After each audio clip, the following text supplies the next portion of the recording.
സംസ്ഥാനത്തെ 31 തദ്ദേശ വാർഡുകളിലേക്ക് നടന്ന ഉപതിരഞ്ഞെടുപ്പിൽ UDFന് വമ്പൻ നേട്ടം.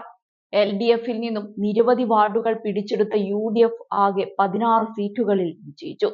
ഈരാറ്റുപേട്ടയിൽ UDF പിന്തുണച്ച സ്വതന്ത്ര സ്ഥാനാർത്ഥി വിജയിച്ചതും കൂടെ കണക്കാക്കുമ്പോൾ ആകെ വിജയം 17 വാർഡുകളിലേക്ക് ഉയരും. മറുവശത്ത് കനത്ത തിരിച്ചടി നേരിട്ട LDFന് 11 സീറ്റുകളിൽ മാത്രമാണ് വിജയിക്കാൻ സാധിച്ചത്. 2 വാർഡുകൾ BJPയും സ്വന്തമാക്കി. UDF സീറ്റുകൾ പിടിച്ചെടുത്തതോടെ 3 പഞ്ചായത്തുകളിലെ ഭരണം LDFന് നഷ്ടമാകുമെന്നും ഉറപ്പായി. പാലക്കാട് തച്ചൻപാറ, തൃശൂർ നാട്ടിക, ഇടുക്കി കരിമണ്ണൂർ പഞ്ചായത്തുകളിലാണ് ഭരണമാറ്റമുണ്ടാകുക. കരിമണ്ണൂർ പഞ്ചായത്തിലെ 6ാം വാർഡായ പന്നൂരിലേക്ക് നടന്ന ഉപതിരഞ്ഞെടുപ്പിൽ 177 വോട്ടിനാണ് കോൺഗ്രസ് സ്ഥാനാർത്ഥി AN ദിലീപ് കുമാർ LDFിലെ ജയിനെ പരാജയപ്പെടുത്തിയത്. തച്ചൻപാറ പഞ്ചായത്തിലെ 4ാം വാർഡായ കോഴിയോട് അതിശക്തമായ മത്സരത്തിനൊടുവിലാണ് UDF പിടിച്ചെടുത്തത്. UDF സ്ഥാനാർത്ഥി അലി തേക്കത്തിന് 482 വോട്ടുകൾ ലഭിച്ചപ്പോൾ LDF സ്ഥാനാർത്ഥി ചാണ്ടു തുണ്ടുമെണ്ണലിന് 454 വോട്ട് ലഭിച്ചു.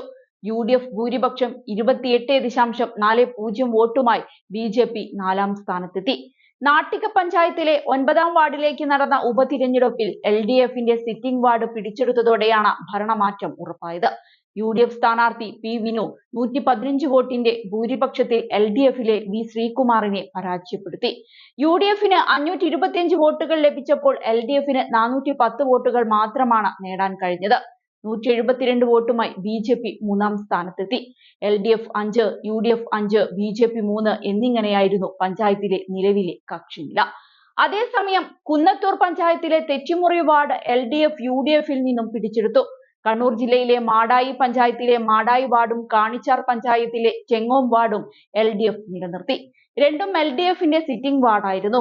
എഴുമാറ്റൂർ പഞ്ചായത്തിലെ ഇരുമ്പുകുഴി വാർഡ് UDFിൽ നിന്ന് BJP പിടിച്ചെടുത്തു. BJPയുടെ റാണി 48 വോട്ടുകൾക്കാണ് കോൺഗ്രസ് സ്ഥാനാർത്ഥിയെ പരാജയപ്പെടുത്തിയത്. അതോടൊപ്പം കോട്ടയം അതിരമ്പുഴ പഞ്ചായത്തിലെ ITI വാർഡ് UDFിൽ നിന്ന് LDF പിടിച്ചെടുത്തു. കേരള കോൺഗ്രസ് എമ്മിലെ മാത്യു TD 216 വോട്ടുകൾക്കാണ് വിജയിച്ചത്. ഇവിടെ CPM അംഗമായിരുന്ന KB ഷൺമുഖന്റെ നിര്യാണത്തെ തുടർന്നാണ് വാർഡിൽ ഉപതിരഞ്ഞെടുപ്പ് കളമൊരുങ്ങിയത്. സിറ്റിംഗ് സീറ്റ് നിലനിർത്തിയാൽ മാത്രമേ LDFന് പഞ്ചായത്ത് ഭരണം നിലനിർത്താൻ സാധിക്കുമായിരുന്നുള്ളൂ. 9ാം വാർഡ് പിടിച്ചെടുത്തതോടെ UDF അംഗങ്ങളുടെ എണ്ണം 6 ആയി ഉയരുകയും ഭരണം ലഭിക്കുകയും ചെയ്യും.